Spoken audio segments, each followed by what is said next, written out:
읽겠습니다. 예, 양해해 주시겠죠? 오늘 함께 나눌 말씀의 제목은 잃은 영혼 찾기입니다. 다 같이 한번 따라 하십시다. 잃은 영혼 찾기. 여러분, 청소년 복음화에 목숨을 건 지금 한 젊은이를 보셨죠? 이 젊은이를 보면서 무슨 생각이 드셨어요? 지금 우리나라 청소년은 복음화율이 조금 전에 동영상에서도 봤지만 3.5%랍니다. 3.5%. 이게 무슨 의미인지 아세요? 100명이면 3명이나 4명밖에 신앙생활을 안 한다는 겁니다. 그러니까 거의 예수 안 믿는다는 거죠. 부모가 믿으니까 마지못해서 나와서 예배는 드리긴 하지만 예수 그리스도를 나의 구주로 영접하지 않는다는 겁니다. 그냥 다닌다는 겁니다. 그래서 많은 사람들이 말합니다. 교회 안에 청소년들이 없다고. 근데 이는 역으로 말하면 교회 밖에는 청소년들이 우글우글하다는 겁니다. 여러분, 금요일날 밤에 한번 라페스타에 나가보셨어요? 미어집니다. 청소년들이 얼마나 많았지. 근데 그 아이들이 과연 주님을 영접하고 신앙생활하는 아이들이 대부분일까요? 아니지요. 참으로 안타까운 일입니다. 불량 청소년들을 세상 사람들은 좀 속된 말로 말해서 양아치 때라고 말합니다. 근데 이호섭 전도사님은 특별히 그들을 주님께서 자신에게 맡겨주신 양떼로 알고서 그 아이들에게 주님의 무한 사랑을 베풀고 있습니다. 그래서 그 아이들이 말하지요. 전도사님은 바보 멍충이라고. 하지만 전도사님이 믿는 하나님이라면 나도 언젠가는 믿고 싶다고. 어떤 아이가 말했죠. 이 답에 돈 많이 벌면 교회 하나 세워드릴게. 여러분, 그게 빈말이 아닙니다. 그렇습니다. 전혀 복음이 들어올 것 같지 않은 그러한 맨땅이라 할지라도 계속 쏟아붓다 보면 하나님께서 그곳에서 복음의 씨를 자라게 해 주실 줄로 믿습니다. 저는 오늘 예배를 드리면서 걱정이 많았어요. 일부 예배를 드리는데 제가 말씀을 전하면서 너무 힘들더라고요. 이렇게 예배 드리면 진짜 우리 성도들 다 열받아 죽겠구나. 이런 생각이 들었어요. 근데 그런 한가운데 저에게 주신 하나님의 음성은 이럴 때일수록 하나님께서 임재하신다는 겁니다. 이럴 때일수록 성령 하나님의 가까워질 역사가 나타난다는 사실. 저는 우리 교회 개척할 당시에 초기에 치유수련회를 한 적이 있어요. 전인 치유수련회고, 그리고 온 교우가 그때 거의 다 참석했어요. 지금 여기 있는 인원들보다 더 많았어요. 한 60여 명 가까이 되는 많은 인원들이 전인 치유수련회를 하는데 한여름이었어요. 그런데 전기가 나간 겁니다. 저는 그때들 지금도 기억해요. 전기가 나갈 뿐만 아니라 컴퓨터까지 다 나갔어요. 컴퓨터까지 다 다운돼가지고 모든 자료가 다 사라져버렸어요. 저는 그때 기도하지 않을 수 없었어요. 하나님, 이게 어쩐 일입니까? 주님, 어찌된 일입니까? 기도하는 가운데 하나님께서 음성을 주셨어요. 내가 한다. 내가 한다고. 너는 걱정하지 말라. 오늘 이 시간도 성령 하나님께서 역사하셔서 말씀을 듣는 중에 놀란 하나님의 은혜가 폭포수로 임하게 되시기를 주님의 이름으로 간절히 축원합니다. 오늘 누가복음 15장은 예수님의 비유장입니다. 잃어버린 영혼들을 향한 하나님 아버지의 마음을 잘 알 수 있는 장입니다. 종교개혁가 마틴 루터는 이렇게 말했어요. 신구약 성경 가운데서 단 한 장을 선택하라고 한다면 나는 누가복음 15장을 선택하겠다고. 누가복음 15장만 있으면 예수 그리스도의 복음을 완벽하게 설명할 수 있다고. 이렇게 말했습니다. 누가복음 15장에는 어떤 비유가 나오죠? 세 비유가 나옵니다. 잃은 양의 비유, 잃은 동전의 비유, 그 다음에 잃은 아들의 비유가 나옵니다. 탕자의 비유라고 말하죠. 잃은 양은 무지해서 길을 잃어버렸습니다. 잃은 동전은 부주의한 행동 때문에 그만 동전을 잃어버리고 말았습니다. 잃은 아들은 자기 판단과 결단에 의해서 그만 집을 뛰쳐나가 버렸습니다. 그러나 성경은 세 가지 중 그 어떤 경우에도 그들을 향해서 반역자나 배신자라 말하고 있지 않습니다. 오히려 잃은 자들이다 이렇게 말하고 있습니다. 잃어버린 자들이다, 잃어버린 영혼들이다 이렇게 말하고 있습니다. 여기에 우리가 죄악되는 세상 한복판에서 살아가는 사람들 바라보는 안목이 있습니다. 그렇습니다, 여러분. 이는 돌아오면 용서해 주겠다가 아닙니다. 하나님이 이미 용서해 놓고서 나간 자식이 돌아오기만을 밤새 기다리시는 그러한 분이십니다. 우리가 자녀들 양육하다 보면 어느 날 자녀들이 부모 속일 때가 많죠. 그것이 한 번, 두 번 계속되다 보면 부모는 이렇게 결심합니다. 내가 너는 다시는 용서하지 않겠다. 내가 다시는 용서하나 봐라. 이렇게 말하지요. 그러나 용서하지 않기에는 너무나 큰 사랑이 이미 부모의 가슴 속에 자리 잡고 있습니다. 용서하지 않을래 용서하지 않을 수 없는 것, 이것이 바로 부모의 마음이죠. 그렇습니다. 우리 하나님 이런 분이십니다. 성경은 늘 언제나 손해보는 하나님 아버지의 짝사랑 이야기들로 가득 차 있습니다. 잃은 양 한 마리를 찾았습니다. 너무나도 기쁜 나머지 동네 사람들 다 불러 모아놓고 잔치를 벌입니다. 한번 생각해 보세요. 바보 같은 양 한 마리를 찾아놓고서 멀쩡한 양 몇 마리를 죽이는 꼴입니다. 여러분, 이런 손해보는 장사가 과연 어디에 있단 말입니까? 또 동전 하나 찾아놓고서 벗들을 모아서 잔치를 벌입니다. 아마도 동전 하나 찾아놓고서 동전 몇 입, 아니 수십 배는 더 많이 들어갔을 겁니다. 이게 무슨 이야기입니까? 영혼을 찾는 일, 복음을 위해 헌신하는 일, 하나님을 온전히 섬기는 일, 이것은 주판을 굴려서 되는 것이 아니라는 겁니다. 손익계산을 따질 일이 아니라는 겁니다. 전자계산기에 두드려서 하는 일이 아니라는 겁니다. 그렇습니다. 하나님께서는 우리 인간을 사랑하시는데 온 천하에서 사랑할 대상이라고는 나 하나밖에 없는 것처럼 그렇게 나를 사랑하신 줄 믿으시기 바랍니다. 하나님이 사랑, 무한하신 사랑입니다. 그 세상의 그 무엇과도 비교할 수 없는 사랑이죠. 우리 인간의 사랑은 한계가 있어요. 그러나 아버지 하나님의 사랑은 한계도 끝도 제한도 없으십니다. 내 허물보다 하나님의 사랑은 더 크고 내 실수보다 하나님의 용서는 더 깊고 내 죄악보다 하나님 구속의 보자기는 더 넓으십니다. 지금 둘째 아들이 집을 나갈 때와는 달리 거짓골을 하고서 터덜터덜 쉼없이 걸어오고 있습니다. 그러나 아버지는 한눈에 그 아들이 자기 아들임을 알고 있습니다. 왠지 아세요? 밤낮없이 그 아들을 기다리고 있었기 때문에, 밤낮없이 나간 자식을 애타는 심정으로 기다리고 있었기 때문에, 먼 발제에 있는 희미한 모습을 보고서도 자신의 아들임을 알아볼 수 있었던 겁니다. 성경은 자식이 아버지를 불렀다 말하지 않습니다. 집 나간 자식이 아버지를 먼저 알아봤다 이렇게 얘기하지 않습니다. 아버지가 먼저 아들을 알아보았습니다.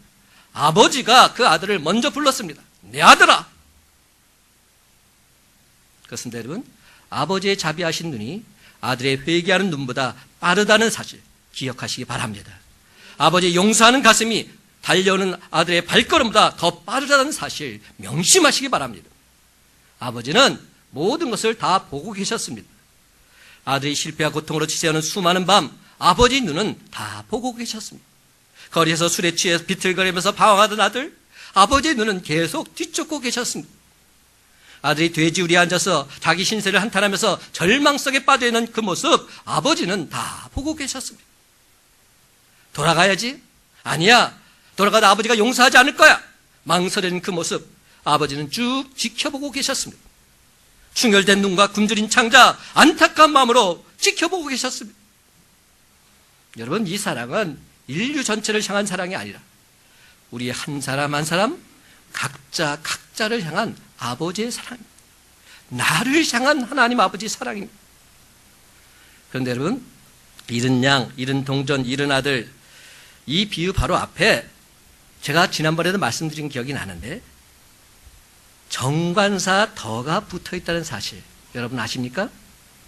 동전을 찾습니다. 건초더미에서 흘려버린 동전 대신에 아무 동전 채워놓고서 10개 다 채웠다. 그럴 수 없는 것이 바로 여인의 마음입니다. 왠지 아세요? 사랑하는 사람이 남기고 간 바로 그 동전이기 때문에 그 동전을 찾을 때까지는 그 마음을 버릴 수가 없는 겁니다. 그 총돈을 찾을 때까지 끝까지 찾는 것이 바로 여인의 마음이지. 잃은 양을 찾아 나섰어요. 시장에서 양 한 마리 사다 놓고서 100마리 다 됐다 이렇게 말할 수는 없는 것 아니겠습니까? 내가 아침 저녁으로 이름을 부르던 그 양, 상처 났을 때 어루만지던 그 양, 젖을 짜던 바로 그 양을 찾을 때까지 돌아다니는 것, 이것이 바로 목자의 마음입니다. 아들 하나가 집을 나갔습니다. 그 안에서 나이가 비슷한 아이 하나 데려다 놓고서 이제 두 아이 다 됐다 그러면서 웃을 수 없는 것, 이것이 부모의 마음 아니겠습니까? 내 핏줄을 타고난 그 아들, 옹알이와 걸음마를 할 때부터 내게 기쁨을 주었던 그 아들을 찾을 때까지 끝까지 대부를 닫을 수 없는 것, 이것이 바로 부모의 마음 아니겠습니까? 여러분, 우리 한 사람 한 사람을 얼마나 귀하게 사랑하셨던지 예수님은 자기 생명과 우리 자신을 맞바꾸셨습니다. 그래서 예수 십자가의 보혈로 살아나는 생명이 바로 저와 여러분 우리들인 줄 믿으시기 바랍니다. 그렇다면 우리 교회는 과연 앞으로 어떻게 나아가야 할까요? 한 생명을 살리기 위해서 앰뷸런스가 달려갈 때 여러분 보셨죠? 다른 모든 차들은 다 비켜집니다. 동영상에서 보니까 이것을 모세의 기적이다 이렇게 말하더라고요. 그러니까 모든 차들이 그 앰뷸런스를 다 비켜주는 겁니다. 한 생명을 살리기 위해서. 교회도 마찬가지입니다. 교회가 복음을 위해서 헌신하는 일이라고 한다면, 영혼을 건지는 일이라고 한다면 다른 모든 프로그램은 길을 비켜주어야 하는 것이죠. 이것이 진정 복음의 정신이요, 이것이 진정 참된 목회입니다. 그렇습니다. 여러분, 바로 이것이 예수님의 마음, 예수님의 심장인 줄 믿고 나아가시기 바랍니다. 그런데 여러분, 세 가지 비유에서 공통적으로 나오는 단어가 있어요. 유레카라는 단어입니다. 발견했다는 겁니다. 찾았다는 겁니다. 영어로 I have found it. 내가 찾았다는 겁니다. 아르키메데스가 물이 넘쳐났을 때 외쳤던 유레카, 바로 이 말이 진정 하나님 아버지의 마음이지요. 그렇습니다. 여러분, 유레카, 이 말이 복음을 받아들이는 우리 그리스도인들의 심정이 되어야 한다고, 유레카, 이 말이 교회들이 추구해야 될 진정한 방향이라고 성경은 분명히 말씀해주고 있습니다. 그렇다면 여러분, 누가 잃어버린 영혼일까요? 한번 따라 하십시다. 누가 잃어버린 영혼입니까? 여러분, 이 사실을 좀 더 분명히 하기 위해서 우리는 누가복음 15장의 주인공이 누구인지를 따져볼 필요가 있습니다. 여러분, 탕자의 비유, 주인공 누굽니까? 많은 사람들은 탕자다 이렇게 생각합니다. 근데 여러분, 이것은 잘못된 해석입니다. 우리가 오늘 본문을 자세히 읽다 보면 그렇지 않다는 사실을 금방 발견할 수 있습니다. 누가복음 15장 이렇게 시작하고 있어요. 모든 세리와 죄인들이 말씀을 들으러 가까이 나오니, 1절에 3절 말씀을 보다 보면 예수님께서 세리와 죄인들과 함께 식사를 하십니다. 그리고 그들과 대화를 나누고 계십니다. 그때 바리새인들이 문을 탁 열고 들어오면서 이렇게 한마디 툭 던집니다. 예수님은 놀아도 꼭 저런 것들하고만 놀아, 이렇게 말합니다. 바로 그 순간 예수님께서 고개를 딱 돌리셔서 바리새인들에게 말씀하십니다. 이 비유를 들어야 될 사람 바로 너희들이다, 이렇게 말하고 있습니다. 바리새인들, 너희들이 이 말을 들어야 된다 하면서 비유를 해주고 계신 겁니다. 그렇습니다. 탕자는 둘째 아들이 아니라 맏아들입니다. 맏아들이 탕자입니다. 우리가 소설 한 권, 영화 한 편, 만화책 한 권을 읽어도 주인공은 끝까지 살아남는 것을 볼 수 있습니다. 죽더라도 마지막에 죽지요. 그런 맥락에서 보면 15장 24절에서 둘째 아들 이야기는 깨끗이 막을 내리고 있습니다. 25절부터 32절 끝날 때까지 둘째 아들 이야기는 단 한 줄도 나오지 않습니다. 그 대신 맏아들과 아버지의 대화로 이어지고 있어요. 이는 맏아들이 주인공이라는 사실을 암시해주고 있는 겁니다. 이 무슨 말입니까? 탕자는 둘째 아들이 아니라 맏아들이라는 겁니다. 탕자는 예수 안 믿는 사람들이 아니라 예수 믿지만 잘못 믿는 사람들이라는 겁니다. 진짜가 아닌 가짜들이라는 겁니다. 그 사람들이 진짜 탕자라는 것이죠. 저와 여러분이 그러한 탕자일 수 있다는 겁니다. 오늘 본문은 신앙생활 하면서도 기쁨과 감격을 잃어버린 못난 우리들의 모습을 나무라고 했습니다. 복음의 본질을 상실한 교회를 향한 하나님의 준엄한 책망의 모습인 것이죠. 그렇습니다, 여러분. 바리새인들은 자기들끼리만 교제하면서 세리와 죄인들은 철두철미하게 무시하고 있습니다. 이런 교회 안에서 성도들끼리만 교제하면서 세상 밖에는 전혀 무관심한 사람들, 나보다 못나 보이는 사람들에게는 복음을 전할 마음조차 없는 타성적인 신앙인들, 그들을 책망하고 있는 것입니다. 다시 말해서 잃어버린 양의 무관심한 껍데기만 그럴싸한 교회, 지금 나무라고 있는 것이죠. 그렇습니다. 오늘날 한국교회 그리스도인들을 가장 많이 닮은 신구약 성경의 인물을 꼽아보라면 주저없이 꼽을 사람이 누굽니까? 바리새인들입니다. 안타깝게도 바리새인들과 우리가 비슷하다는 겁니다. 그렇습니다, 여러분. 저와 여러분이 바로 바리새인일 수 있습니다. 나도 어쩜 바리새인에 낄 수 있다는 말입니다. 그러나 오늘 말씀은 바리새인이 바꿔야 한다는 말, 마다들이 바뀌어져야 한다는 말, 그 말인 것이죠. 둘째 아들 이야기가 아닙니다. 맏아들 이야기입니다. 맏아들이 온전히 변화되어야 한다는 것이죠. 그래서 진짜로 잃어버린 영혼은 둘째 아들이 아닌 바로 맏아들입니다. 맏아들이야말로 진정 돌아와야 될 탕자인 것이죠. 여러분, 바로 내가 첫사랑의 기쁨과 감격을 잃어버린 맏아들, 그 안타까운 영혼일 수 있다는 겁니다. 그러므로 사랑하는 성도 여러분, 오늘 주신 말씀을 통해서 잃어버린 영혼이 돌아오기를 밤새 기다리시는 아버지 하나님의 품으로 어서 빨리 돌아오는 저와 여러분이 되시기를 주님의 이름으로 간절히 축원합니다. 그렇다면 도대체 맏아들은 뭘 잃어버렸을까요? 한번 따라해 보십시다. 도대체 무엇을 잃어버렸습니까? 맏아들이 잃어버린 것이 무엇일까? 가장 먼저 그는 아버지를 잃어버렸어요. 아버지를. 아버지가 맛있는 반찬을 드시면서도 왜 눈물을 흘리셔야 했는지, 따뜻한 이불을 덮고 주무시면서도 왜 추워하셨는지, 왜 대문을 걸어 잠글 수밖에 없으셨는지, 이런 아버지 고통을 외면하고 살았던 못난 자식이 바로 맏아들이었어요. 동생이 돌아왔을 때 잔치를 벌였던 아버지의 기쁨을 짓밟아 버렸던 아들, 잔치집 분위기를 순식간에 망가뜨렸던 아들, 가정의 행복을 송두리째 꺾어버렸던 아들, 그 아들이 바로 맏아들이었습니다. 성경에 보면 열처녀 비유가 나옵니다. 열처녀가 동일하게 준비했던 것은 기름 등잔이었습니다. 그런데 5처녀는 기름을 준비했고 또 다른 5처녀는 기름 준비하지 못했습니다. 오늘 우리도 지금 똑같이 예배를 드리고 있습니다. 우리 모두에게 형식이 갖춰져 있습니다. 봉사도 합니다. 헌신도 합니다. 헌금도 드립니다. 그래서 마치 모두가 다 인격적인 사람처럼 보이곤 합니다. 형식은 갖췄음에도 정작 복음은 준비하지 못한 사람들, 주님 오실 때 나는 구원받을 것을 착각하며 살고 있는 사람들, 오늘 보면 그런 저와 여러분에게 경고의 메시지를 전해주고 있는 것이죠. 사랑하는 성도 여러분, 반듯하게 인격을 갖춘 것 같지만 그 영혼 속에, 그 삶 속에, 그 언어 속에, 그 사상 속에, 그 인생의 목표 속에 복음이 없을 때 이 사람은 아버지로부터 버림받을 수밖에 없다는 사실, 성경은 우리에게 분명히 가르쳐주고 있는 겁니다. 두 번째, 맏아들은 하나밖에 없는 동생을 잃어버렸어요. 아버지를 잃어버린 것도 안타까운데 동생마저 잃어버렸어요. 맏아들이 밭에 있다가 돌아보니까 집안에 잔치집 분위기가 무르익었습니다. 하지만 그는 집에 달려들어가지 못하고 담장 너머에서 종을 불러 세웁니다. 이 무슨 일인가 묻습니다. 종이 말합니다. 당신이 사랑해야 될 동생이 돌아왔습니다. 그러나 맏아들은 한 번도 자기 동생을 동생이라 부르지 않습니다. 아버지가 달려나서 다시 깨우쳐줍니다. 이 내 동생은 죽었다가 다시 살아나지 않았느냐. 그러나 맏아들은 끝까지 자기 동생이란 말 한 번도 하지 않습니다. 그리고 이렇게 말합니다. 아버지의 아들이라고. Your son. 영어 성경에 그렇게 표현되어 있습니다.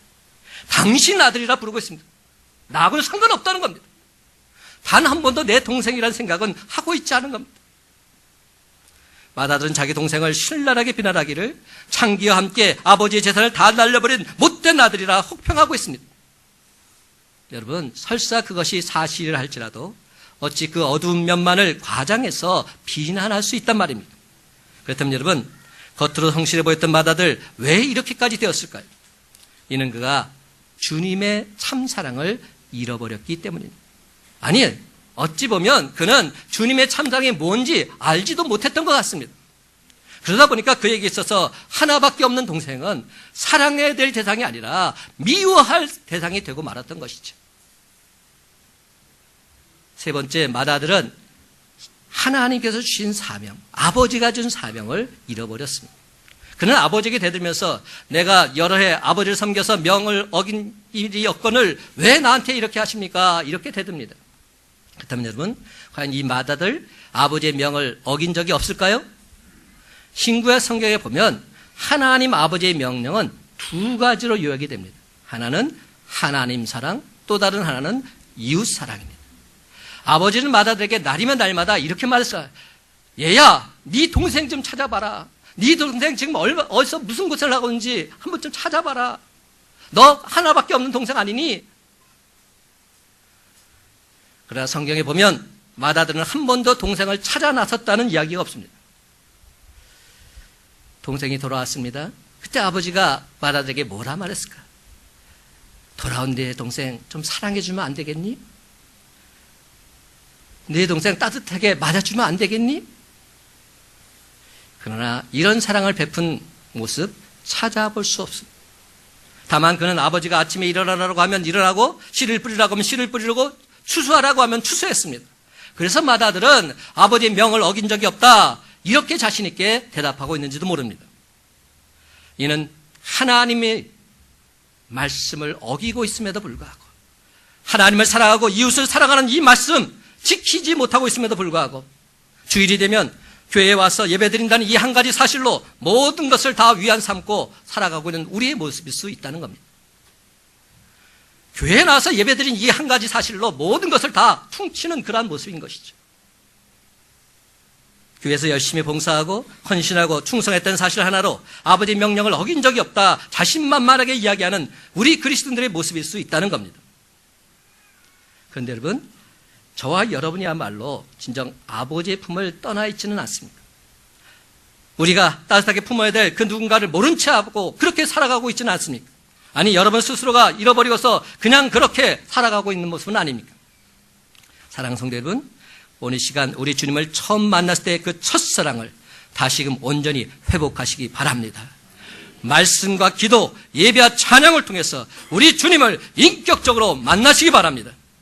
그래서 예수 믿고 신앙생활하다가 세상으로 돌아간 저 불쌍한 잃어버린 영혼들, 저들에게 가서 생명의 말씀, 구원의 복된 소식을 힘차게 전하는 저와 여러분의 삶이 다 되시기를 주님의 이름으로 간절히 축원합니다. 마지막 세 번째로, 잃어버린 복음을 이제는 되찾아야 합니다. 잃어버린 복음. 다 같이 한번 따라 합시다. 잃어버린 복음을 되찾아야 합니다. 지난 한 주간 동안 여러 가지 사건, 사고가 많이 있었는데 그 중에서도 저를 쇼킹하게 만들었던 장면이 있었습니다. 인터넷을 보는데 파란 눈의 현각 스님이라는 분이 한국 불교와 인연을 끊겠다, 이렇게 폭탄 선언을 해서 지금 불교가 지금 야단이 났습니다. 근데 이분이 어떤 분이냐? 불교에 심취해서 미국 명문 예일대를 나오고 하버드 대학원을 나온 인재였음에도 다 내려놓고 한국에 와서 불교에 기해서 25년 동안 지금 스님으로 살고 계셨던 분입니다. 파란 눈의 스님. 근데 그분이 나는 이제 한국 불교와 연을 끊겠다, 이렇게 말하고 있는 겁니다. 근데 그 가장 근본적인 이유가 뭔지 아십니까? 한국 불교가 기복신앙이 되고 말았다는 겁니다. 기복신앙. 그분이 페이스북에 올린 글을 제가 잠깐 소개하겠습니다. 한국 불교를 전 세계에 전파하는 자리는 기복 종교가 됐다. 왜냐하면 기복은 곧 돈, 참 슬픈 일이다. 한국 승려 문화는 젊은 불자들의 고통을 함께하기보다 안락함을 누리고 게으르기까지 하다.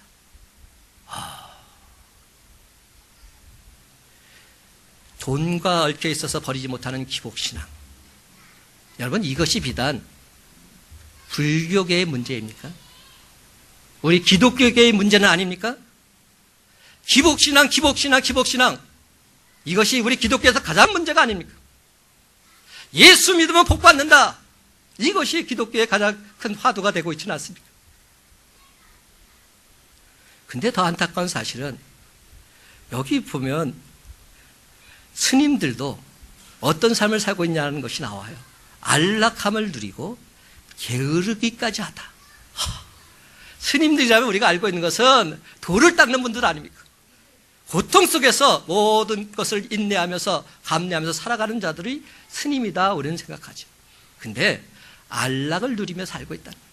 그리고 심지어는 게으르기까지 하다는 거예요. 신도들보다 더 게으르다는 겁니다.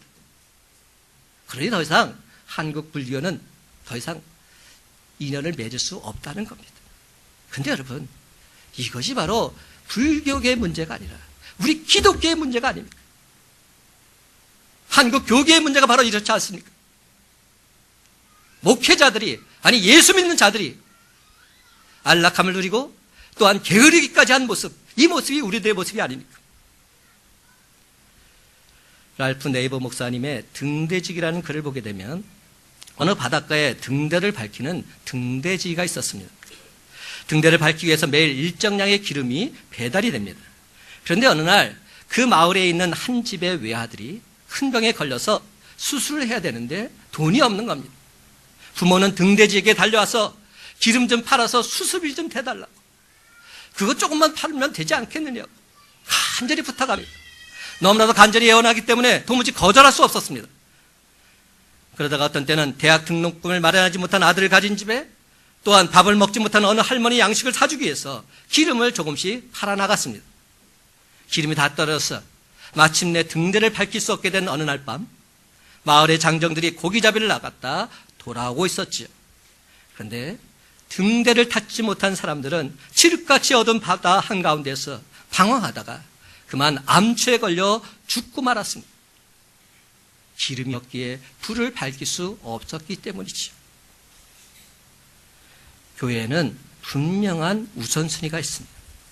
교회는 크게 주님의 신부된 가족 공동체로 세워가는 일, 불신자를 찾아서 구원하는 일, 이것은 그 무엇보다도 우선되어야 될 사명입니다. 이것을 한 다음에야 봉사도 하고 찬양도 하고 구제도 하고 다 의미가 있는 것이죠. 우리 주님이 교회를 디자인하실 때 그렇게 디자인하셨습니다. 누가복음 15장 32절은 이렇게 끝납니다. 32절 말씀 다 같이 함께 있습니다. 시작. 이 내 동생은 죽었다가 살아났으며 내가 잃었다가 얻었기로 우리가 즐거워하고 기뻐하는 것이 마땅하다 하니라. 아멘. 그런데 여러분, 미완성된 33절 이하의 말씀을 완성하는 데에는 두 가지 가능성이 있습니다. 첫 번째는 30절이 이렇게 끝날 수 있어요. 해피엔딩으로 아버지에게 달려가서 아버지와 더불어 살기를 원합니다. 아버지 마음을 내가 알지 못하고 살았습니다. 아버지가 맛있는 음식을 드시면서도 왜 울어야 했는지 나는 몰랐습니다. 아버지가 달밟음 받으면 언덕에 올라서 먼 산을 왜 쳐다보셨는지 저는 몰랐습니다. 아버지 용서해 주세요. 아버지 사랑합니다. 그리고 아버지 품에 안겨서 행복하게 사는 모습으로 끝날 수 있습니다. 근데 또 다른 33절은 새드 엔딩, 배드 엔딩으로 끝날 수도 있다는 것이죠. 둘째 아들이 돌아왔다가 다시금 아버지가 가슴에 대못을 받고서 결코 지울 수 없는 커다란 상처를 남기고 또다시 먼 길을 떠나가는 모습으로 끝날 수 있다는 겁니다. 그런데 성경은 왜 이와 같은 결말을 기록하지 않았을까요? 그 이유는 이 33절은 다른 사람이 아니라 바로 저와 여러분이 기록해 나가야 하기 때문에. 그렇다면 여러분은 과연 33절을 어떻게 기록하고 싶으십니까? 이제 복음을 더 살아가기로 온전히 다짐하십니까? 이제 예수 그리스도 그분을 위해서 온전히 살기로 작정하십니까? 주님 한 분만으로 만족하는 삶을 살겠노라 하나님 앞서 다짐하십니까? 저는 지난 한 주간 동안 무더운 여름철 세미나를 갔다 왔어요. 한미준 세미나라고요.